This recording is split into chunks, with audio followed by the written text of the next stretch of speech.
Let me set the scene. It is the early 80s. Arcades are loud, quarters are flying, and a new game called Donkey Kong is eating up the leaderboard. Nintendo is not yet the titan. It is a newcomer with a hit. And then, plot twist. Universal Studios shows up like the final boss in World 1 with a lawsuit that basically says, "Nice ape, ours." That case could have wiped Nintendo off the map in the United States. Instead, it became the moment Nintendo learned a lesson it never forgot. In games, you do not just build worlds, you defend them. Today, we are doing a full case study on Nintendo, told through legal battles across the United States, Europe, and Asia. The big wins, the painful lessons, the strategic pivots, and the moments that shaped how modern gaming IP is enforced. Grab a mushroom, save your progress, and keep your hands inside the cart at all times. You are listening to Intangiblia, the podcast of intangible law, plain talk about intellectual property. Please welcome your host, Leticia Caminero. Hello, everyone, and welcome to Intangiblia. I am the AI version of Leticia Caminero. And I am Artemisa, your AI co-host and sidekick. Today's episode is a full Nintendo case study, cases that show how a gaming company becomes a legal architect of its own universe. We are talking copyrights, trademarks, patents, design rights, and the kind of technical locks that make hackers cry into their energy drinks. IP is not here to ruin fun. It is what makes long-term creativity possible. It is how studios keep building, investing, hiring, and releasing the next chapter. Quick note, this episode was created with the assistance of AI as a drafting and creative support tool. It is for educational and informational purposes only. It is not legal advice. If you need advice for a real situation, speak to a qualified professional in your jurisdiction.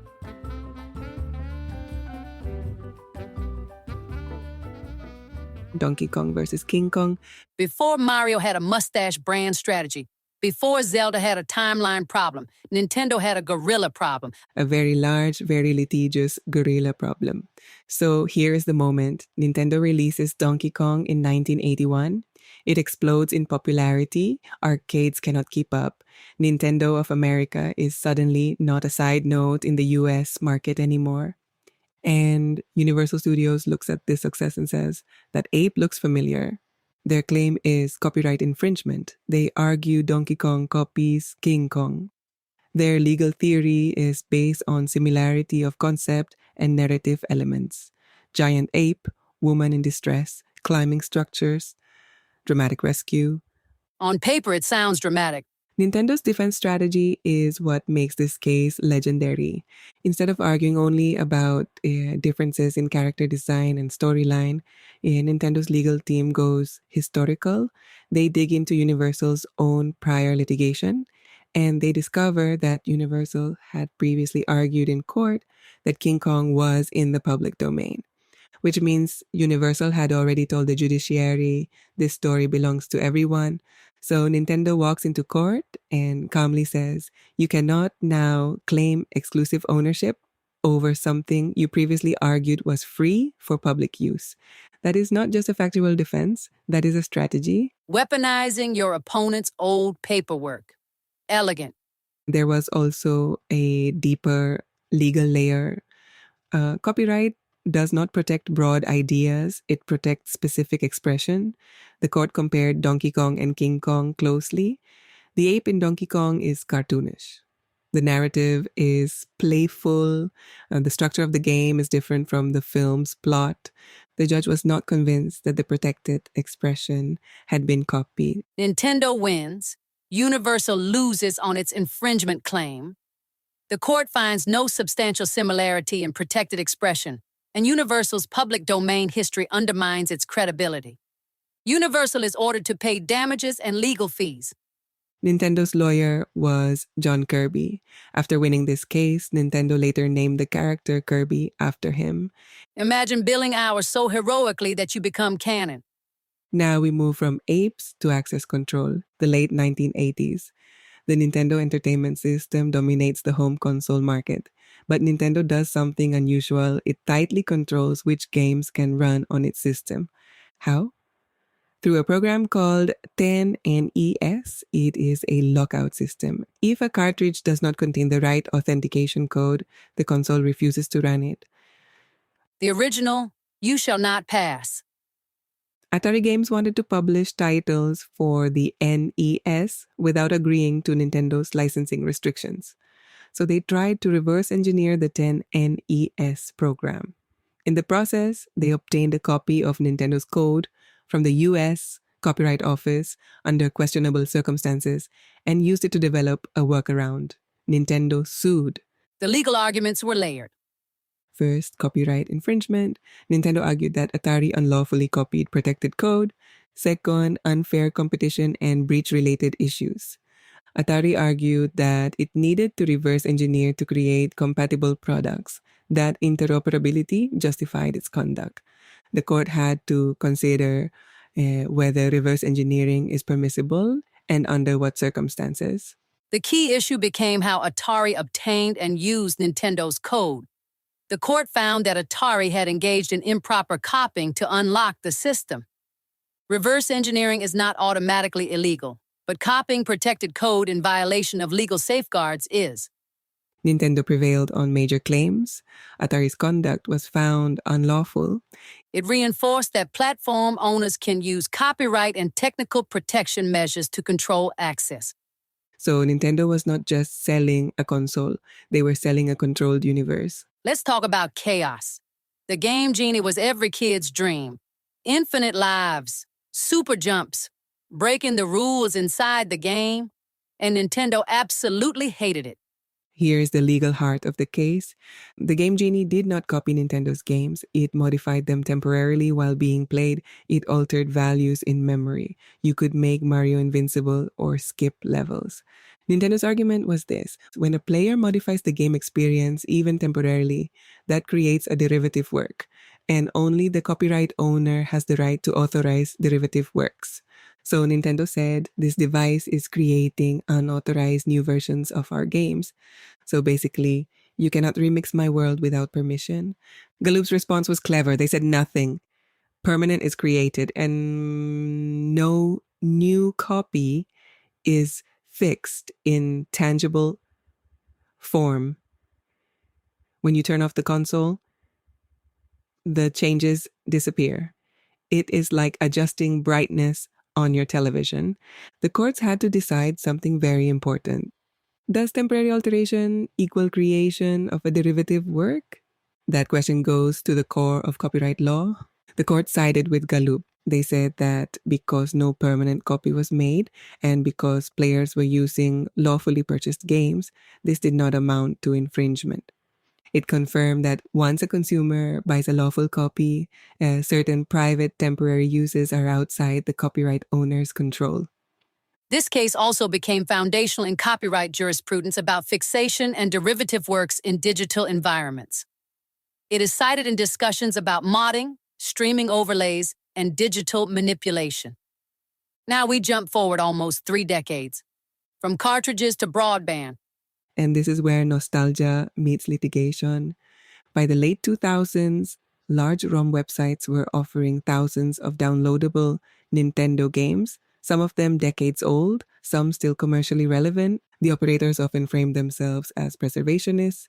They argued they were archiving gaming history. Nintendo's legal position was firm and consistent.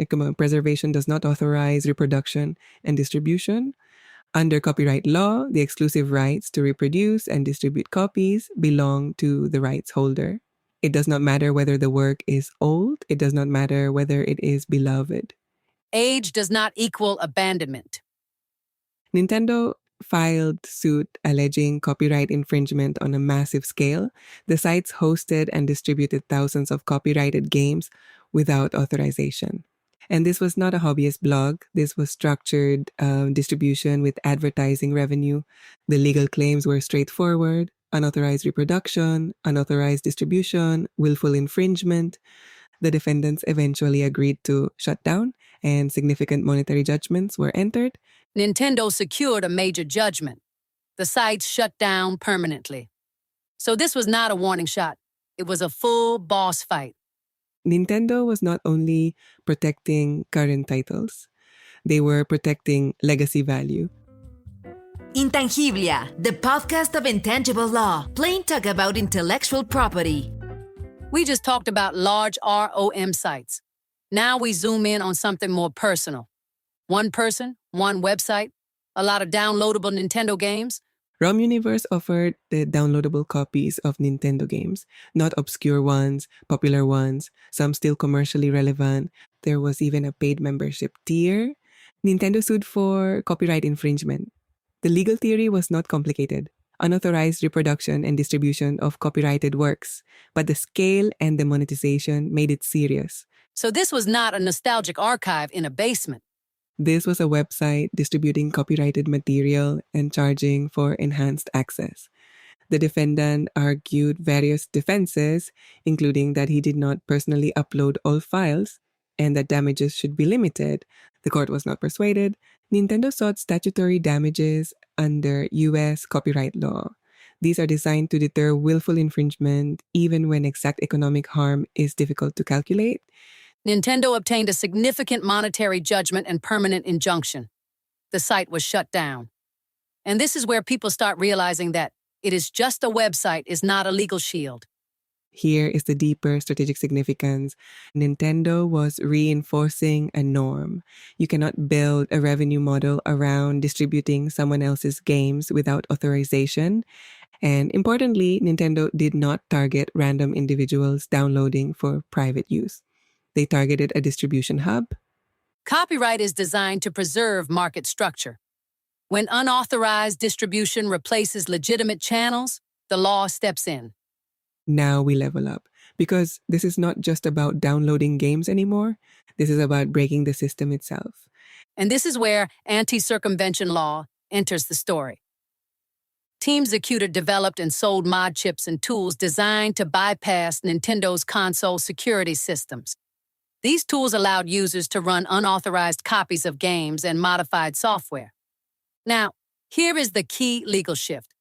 Instead of focusing solely on copyright infringement, the enforcement environment here emphasized anti-circumvention provisions. In the United States, that means provisions like those in the Digital Millennium Copyright Act. The law not only prohibits copying, it also prohibits trafficking in devices designed to bypass technological protection measures that control access to copyrighted works. So even if you are not hosting the games yourself, if you are selling the crowbar, that can be enough. Here, the tools were designed to unlock systems in ways that enabled large-scale piracy and unauthorized distribution. Nintendo's anti-circumvention strategy is not just defensive, it is preventive. If you protect access controls effectively, you reduce the scale of infringement downstream. We have talked about locks. Now Europe walks in and says, fine, but how big is the lock? PC Box was selling devices that bypassed Nintendo's console protection systems. These systems are designed to prevent unauthorized copies from running on Nintendo consoles. Nintendo argued that these devices violated EU law protecting technological measures. In Europe, there are strong legal provisions against circumvention of technical protection measures. But PC Box raised an important counter-argument. They said these devices were not only used for piracy, they could also enable legitimate uses, like running homebrew software or independent applications. So the Court of Justice of the European Union had to answer a nuanced question. When is a technological protection measure legitimate? And how far can a company go in enforcing it? The court recognized that Nintendo has the right to protect its games through technological measures. That part was clear, but it introduced a proportionality test. The enforcement of those protections must be proportionate to the objective of preventing infringement. In other words, if a device is primarily used to enable piracy, restrictions are justified. But if a device has significant legitimate uses, courts should consider that balance. Nintendo's right to use technological protection measures was upheld, but enforcement must be proportionate and focused on preventing infringement. not blocking legitimate competition. You can have a shield, just do not build a force field around the entire galaxy. It validates platform security as a legal right while embedding a balancing principle. For Nintendo, it reinforced something important. Strong protection is sustainable when it is targeted. In 2018, Nintendo sued Colopial, a Japanese mobile game developer behind a popular game called White Cat Project. But this was not about copying characters, it was not about music, it was not about brand confusion, it was about patented gameplay mechanics. Nintendo alleged that Colopial's mobile game infringed several of its patents related to touchscreen control methods and virtual joystick mechanics. Nintendo's patents in this dispute reportedly related to specific control schemes that translated touch input into character movement in a particular way. This is not you own movement. It is you own this specific engineered solution. Colopial challenged the validity of some patents and contested infringement. This is common in patent litigation. You do not only argue, we did not infringe, you also argue, your patent should not have been granted. Patent cases are complex technical diagrams, expert witnesses, detailed claim construction. The case ultimately settled in 2021. Emulation. Emulators themselves are not automatically illegal.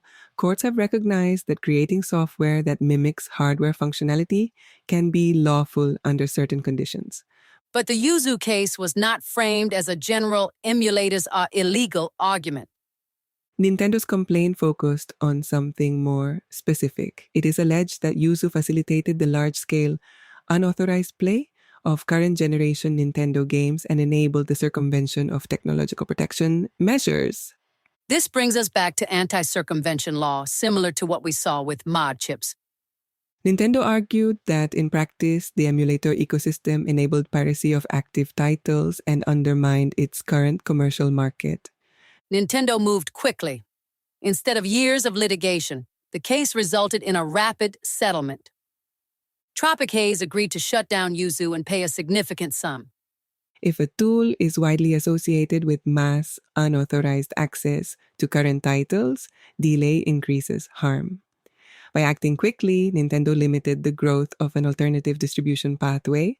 We just walked through 9 cases: gorillas, lockout chips, cheat devices, ROM empires, mod chips, European proportionality, patents on touchscreen mechanics, and a modern emulator shutdown. 9 cases, 4 decades. What actually matters?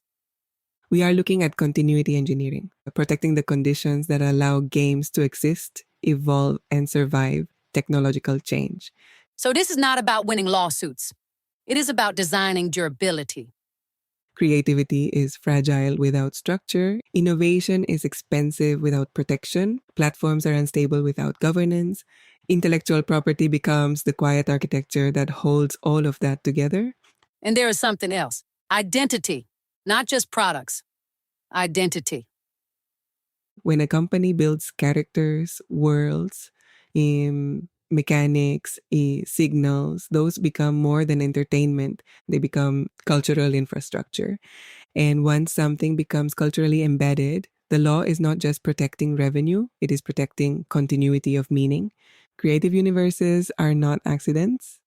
They are maintained systems. They survive because someone thought about incentives, access, engineering, and boundaries. IP is not about locking things away. It is about stabilizing the environment in which imagination can continue to expand. And maybe that is the real power-up, not a mushroom, a framework. Game saved. See you next level.